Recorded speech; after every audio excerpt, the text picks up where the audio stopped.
ಬೈಯೋಕ್ಕೆ ಶುರು ಮಾಡಿ ಸನೆಗಳನ್ನೆಲ್ಲ ತೋರಿಸ್ತಾ ಇದ್ರು, ಗ್ಲಾಸ್ ಇಳಿಸು ಅಂತೆಲ್ಲ ಒಂದು ಇದು ಮಾಡಿದ್ರು. ಬೈಯೋದೆಲ್ಲ ಗೊತ್ತಾದ ತಕ್ಷಣ ಮೊಬೈಲ್ ತೆಗೆದು ರೆಕಾರ್ಡ್ ಮಾಡ್ಕೊಳಕ್ಕೆ ಹೋದೆ. ನೀವು ಅಕ್ಕಪಕ್ಕ ಗಾಡಿಗಳಿರ್ಬೇಕಾದ್ರೆ ನಾವು ಹೆಂಗೆ ಬಿಡೋಕ್ಕಾಗುತ್ತೆ ಸರ್? ಅಷ್ಟಕ್ಕೇ ಒಂದು ಎಕ್ಸೈಟ್ ಆದರೆ ನಮ್ಮ ಮನ್ಸಿಗೆ ತುಂಬ ನೋವಾಗಿದ್ದು ನಿಜ. ಸೊ ಅದಕ್ಕೆ ವಿಡಿಯೋ ಮಾಡಿ ಟ್ವಿಟರಲ್ಲಿ ಹಾಕಿ ಟ್ಯಾಗ್ ಮಾಡಿ ನೋಡೋಣ.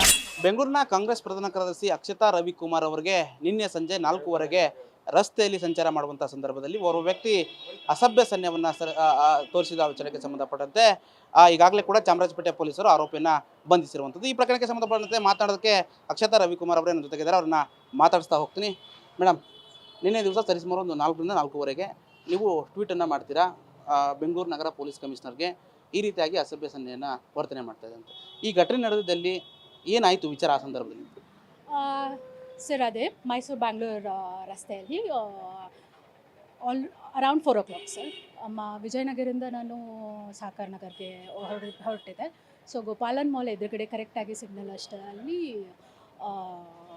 ಈ ಪರ್ಸನ್ ನನಗೆ ಹಾರನ್ ಏನೋ ಮಾಡಿದ್ದಾರೆ.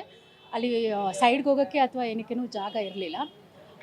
ಆಮೇಲೆ ಓವರ್ಟೇಕ್ ಮಾಡಬೇಕಾಗಿತ್ತು ಅನಿಸುತ್ತೆ, ಅದಕ್ಕೂ ಸಹ ಜಾಗ ಇರಲಿಲ್ಲ.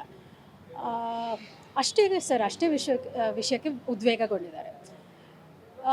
ಫಸ್ಟ್ ಬೈಯೋಕ್ಕೆ ಶುರು ಮಾಡಿದ್ರು. ಬೈಯೋಕ್ಕೆ ಶುರು ಮಾಡಿ ಸನೆಗಳನ್ನೆಲ್ಲ ತೋರಿಸ್ತಾ ಇದ್ರು, ಗ್ಲಾಸ್ ಇಳಿಸು ಅಂತೆಲ್ಲ ಒಂದು ಇದು ಮಾಡಿದ್ರು. ಅವ್ರ ಪಕ್ಕದಲ್ಲಿ ಒಂದು ಮಹಿಳೆ ಇದ್ದರು, ಹಿಂದೆ ಒಂದು ಚಿಕ್ಕ ಹೆಣ್ಮಗುನೂ ಕೂಡ ಇತ್ತು. ಬಟ್ ಎಲ್ಲ ಮಾಡಿದ್ರು, ನನಗೆ ಏನಕ್ಕೆ ಅಂತ ಅರ್ಥ ಆಗಿಲ್ಲ. ಸೊ ಮತ್ತು ಬೈಯೋದೆಲ್ಲ ಗೊತ್ತಾದ ತಕ್ಷಣ ಮೊಬೈಲ್ ತೆಗೆದು ರೆಕಾರ್ಡ್ ಮಾಡ್ಕೊಳಕ್ಕೆ ಹೋದೆ. ಸೊ ರೆಕಾರ್ಡ್ ಮಾಡ್ಕೊಳ್ಳೋಕ್ಕೆ ಶುರು ಮಾಡಿದ್ಮೇಲೆ ಒಂದು ಸತಿ ಲೆಫ್ಟಿಂದ ಬಂದು ಓವರ್ಟೇಕ್ ಮಾಡಿದ್ರು. ಅದೇ ಸಿಂಬಲ್ ಎಲ್ಲ ತೋರಿಸ್ತಿದ್ರು. ಮತ್ತು ಬೈಯೋದು ಸ್ವಲ್ಪ ಕೇಳಿಸ್ತಿರ್ಲಿಲ್ಲ ಸರ್, ಸ್ವಲ್ಪ ದೂರ ಹೋಗಿತ್ತು. ಅವಾಗ ಬೈತಿಲ್ಲ. ಸ್ಟಾರ್ಟಿಂಗ್ ನಾನು ರೆಕಾರ್ಡ್ ಮಾಡೋಕ್ಕೆ ಸ್ಟಾರ್ಟ್ ಮಾಡುವಾಗ ಕೆಟ್ಟ ಬೈತಿದ್ರು. ಆಮೇಲೆ ಮತ್ತೆ ಈ ಕಡೆ ರೈಟಿಂದ ಬಂದು ಸನ್ನೆ ಮಾಡಿ ರೆಡ್ ಸಿಗ್ನಲ್ ಇತ್ತು, ಹಾಗೆ ನೋ ಯೂ ಟರ್ನ್ ಜಾಗದಲ್ಲಿ ಫಾಸ್ಟಾಗಿ ಹೊಟ್ಟೋಗ್ಬಿಟ್ರು ಸರ್. ವೀಡಿಯೋ ಮಾಡೋದು ಗೊತ್ತಾದ ಮೇಲೆ ನಾನು ಕೇಳಬೇಕಂತ ಇದ್ದೆ, ಏನಕ್ಕೆ ಈ ಥರ ಇದು ಮಾಡ್ತಾ ಇದ್ದಾರೆ ಅಂತ. ಬಟ್ ಅಷ್ಟರಲ್ಲಿ ಹೊಟ್ಟೋದ್ರು ಸರ್. ಅವ್ರು ಯಾರು ಅಂತ ಗೊತ್ತಿಲ್ಲ, ಏನು ಗೊತ್ತಿಲ್ಲ. ಸರ್, ಯಾವುದೇ ವ್ಯಕ್ತಿ ಆಗಲಿ ರಸ್ತೆಯಲ್ಲಿ ಹೋಗುವಂಥ ಸಂದರ್ಭದಲ್ಲಿ ಏನಾದರೂ ಒಂದು ಘಟನೆ ಆಗಿರುತ್ತೆ, ಹೋಗೋ ಬರೋರಿಗೆ ಆ ಥರ ಬೆಳವನ್ನ ತೋರಿಸೋದು ಯಾರು ಕೂಡ ಹಂಗೆ ಮಾಡೋದಿಲ್ಲ. ಏನಾದರೂ ಘಟನೆಗಳು ಆಯ್ತಾ ಅದಕ್ಕಿಂತ ಹಿಂದೆ? ಸರ್ ನಿಜ, ಅದಕ್ಕೇ ವೀಡಿಯೋ ಮಾಡೋಕ್ಕೆ ಹೋಗಿದ್ದೆ ಸರ್. ತುಂಬ ಆಶ್ಚರ್ಯ ಆಗಿದ್ದು ಅಂದರೆ ಏನೇ ಕಾರಣ ಇಲ್ಲದೇ ಈ ಥರ ಮಾಡಿದ್ರಲ್ಲ ಅವರು. ಏನು ಒಂಥರ ಎಕ್ಸೈಟೆಡ್ ಆಗಿ ಫ್ರಸ್ಟ್ರೇಟ್ ಹಾರನ್ ಮಾಡಿದ್ರು ನಿಜ ಸರ್. ಬಟ್ ಎಲ್ಲಿ ಸೈಡ್ಗೆ ಹೋಗೋಕ್ಕಾಗುತ್ತೆ? ಟ್ರಾಫಿಕ್ ಇದ್ದ ಟೈಮಲ್ಲಿ ನೀವು ಓವರ್ಟೇಕ್ ಮಾಡೋಕ್ಕೆ ಸರ್ ಖಾಲಿ ರೋಡ್ ಆದರೆ ಬಿಡ್ಬೋದು. ನೀವು ಅಕ್ಕಪಕ್ಕ ಗಾಡಿಗಳಿರ್ಬೇಕಾದ್ರೆ ನಾವು ಹೆಂಗೆ ಬಿಡೋಕ್ಕಾಗುತ್ತೆ ಸರ್? ಅಷ್ಟಕ್ಕೇ ಒಂದು ಎಕ್ಸೈಟ್ ಆದರೆ ಐ ಡೋಂಟ್ ನೋ ಏನು ಹೇಳ್ಬೇಕಂತ ಗೊತ್ತಿಲ್ಲ ಸರ್. ಅಷ್ಟೇ ಬಿಟ್ಟರೆ ಇನ್ನೇನು ನಡೆದಿಲ್ಲ, ರೀಸನ್ ಏನೂ ಇಲ್ಲ ಸರ್. ಅಷ್ಟಕ್ಕೆ ಆ ಥರ ಕೆಟ್ಟ ಮಾತುಗಳು ಮತ್ತು ಕೆಟ್ಟ ಸಿಂಬಲ್ ಮಾಡಿ. ಮೇಡಮ್, ನೀವು ಕೂಡ ಒಂದು ಪ್ರತಿಷ್ಠಿತ ಸ್ಥಾನದಲ್ಲಿದ್ದೀರಾ. ಪೊಲೀಸರು ಕೂಡ ಪದೇ ಸೋಷಿಯಲ್ ಮೀಡಿಯಾ ಆಗಿರ್ಬೋದು ಸಾಕಷ್ಟು ಸಾರ್ವಜನಿಕ ಸಭೆಗಳನ್ನು ಮಾಡ್ತಾರೆ.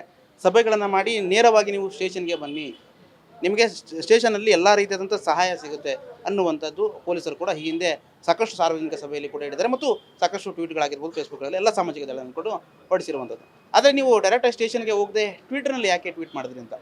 ಬಿಕಾಸ್ ಯಾರೇ ಆಗಲಿ ಸರ್, ಎಷ್ಟೇ ಏನೇ ಒಂದು ಸ್ಥಾನದಲ್ಲಿರಲಿ, ಅಧಿಕಾರದಲ್ಲಿರಲಿ, ಫಸ್ಟು ಹೆಣ್ಮಗಳು ಅಂದಾಗ ಸ್ಟೇಷನ್ಗೆ ನಾವು ಹೋಗಬೇಕಾ, ನಮ್ಮ ಕೆಲಸಗಳು ಬಿಟ್ಟು ಹೋಗಬೇಕಾ, ಅದಕ್ಕೆ ಸಮಯ ಇದೆಯಾ, ಆಮೇಲೆ ಅಲ್ಲಿ ಹೋದ ತಕ್ಷಣ ಹೇಗೆ ರೆಸ್ಪಾಂಡ್ ಮಾಡ್ತಾರೆ ಅನ್ನೋದು ನಮಗೆ ಗೊತ್ತಿರಲ್ಲ ಸರ್.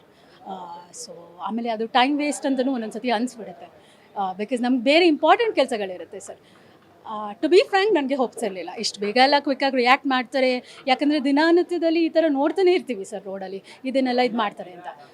ಸೊ ಬಟ್ ನಮ್ಮ ಮನ್ಸಿಗೆ ತುಂಬ ನೋವಾಗಿದ್ದು ನಿಜ. ಸೊ ಅದಕ್ಕೆ ವಿಡಿಯೋ ಮಾಡಿ ಟ್ವಿಟರಲ್ಲಿ ಹಾಕಿ ಟ್ಯಾಗ್ ಮಾಡಿ ನೋಡೋಣ. ಬಿಕಾಸ್ ನಾನು ಸ್ವಲ್ಪ ಸೋಷಿಯಲ್ ಮೀಡಿಯಲ್ಲಿ ಆ್ಯಕ್ಟಿವ್ ಆಗಿದ್ದೆ ಸರ್, ಮತ್ತು ರೆಸ್ಪಾನ್ಸ್ಗಳು ಚೆನ್ನಾಗಿ ಬರ್ತಿತ್ತು. ಸೊ ನೋಡೋಣ ಅಂತ ಹಾಕಿಬಿಟ್ಟೆ. ಬಟ್ ನನಗೆ ಇವ್ರಿಗೆ FIR ಮಾಡಿ ಶಿಕ್ಷೆ ಕೊಡಿಸ್ಬೇಕು ಅನ್ನೋ ಇಂಟೆನ್ಷನ್ ಅಥವಾ ಹೋಪ್ಸ್ ನನಗೆ ಇರಲಿಲ್ಲ, ಭರವಸೆ ಇರಲಿಲ್ಲ ಸರ್. ಸುಮ್ಮನೆ ಮಾಡಿ ನೋಡೋಣ ಏನಾಗುತ್ತೆ ಅಂತ ಹಾಕಿದ್ದೆ ಅಷ್ಟೇ ಸರ್. ಆದರೆ ಬಟ್ ರಿಯಾಕ್ಷನ್ ರೆಸ್ಪಾನ್ಸ್ ತುಂಬ ಚೆನ್ನಾಗಿತ್ತು ಸರ್. ಈಗ ಪೊಲೀಸರು ನಿನ್ನೆ ನೀವು ಸಂಜೆ 4:15 ಸರಿಸುಮಾರಿಗೆ ಟ್ವೀಟನ್ನು ಮಾಡಿದ್ದೀರಾ. ಟ್ವೀಟ್ ಮಾಡಿದ ಬೆಳಗ್ಗೆ ಅಷ್ಟರೊಳಗೆ ಈಗ ಆರೋಪಿನ ಬಂಧಿಸಿರುವಂಥದ್ದು. ನಿಮ್ಮ ಒಂದು ಟ್ವೀಟಿಂದ ಈಗ ಆರೋಪಿ ಬಂಧಿತನಾಗಿರುವಂಥದ್ದು. ಪೊಲೀಸರ ಕಾರ್ಯಾಚರಣೆಗೆ ಏನು ಅಂತೀರಾ? ಸರ್, ನೀವು ಬೆಳಗ್ಗೆ ಅಲ್ಲ ಅಂದಿದ್ದು, 20 ನಿಮಿಷ 30 ನಿಮಿಷ ಟ್ವಿಟರ್ ನೋಡಿದ ತಕ್ಷಣವೇ ಕಾಲ್ ಬಂತು. ಐ ಮೀನ್ ಫಸ್ಟ್ ಮೆಸೇಜಸ್ ಬಂತು.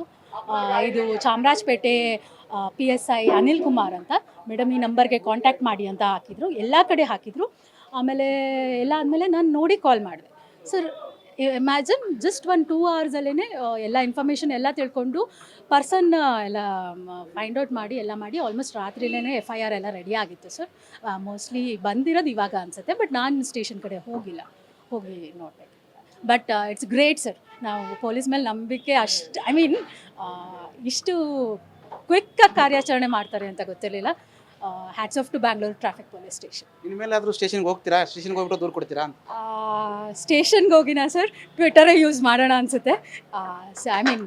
ಸಮಯ ಇದ್ದರೆ ಖಂಡಿತ ಹೋಗೋಣ, but Twitter is the most fastest ಅಥವಾ ಸೋಷಿಯಲ್ ಮೀಡಿಯಾ ಮೋಸ್ಟ್ ಫಾಸ್ಟೆಸ್ಟ್ ಅಂತ ಅನಿಸ್ತಾ ಇದೆ ಸರ್. ಮತ್ತು ಪೊಲೀಸ್ ಬಗ್ಗೆ ತುಂಬ ಗೌರವ ಇದೆ, ಇನ್ನೂ ಗೌರವ ಜಾಸ್ತಿ ಆಗಿದೆ ಸರ್. Thank you sir. ಕಾಂಗ್ರೆಸ್ನ ಪ್ರಧಾನ ಕಾರ್ಯದರ್ಶಿ ಆಗಿರುವಂಥ ಅಕ್ಷತಾ ರವಿಕುಮಾರ್ ಅವರ ಮಾತಾಗಿತ್ತು. ಕ್ಯಾಮರಾ ಪರ್ಸನ್ ಶಿವ ಜೊತೆ ಬಸವರಾಜ್ ಕುಂಬಾರ್, ಗ್ಯಾರಂಟಿ ನ್ಯೂಸ್, ಬೆಂಗಳೂರು.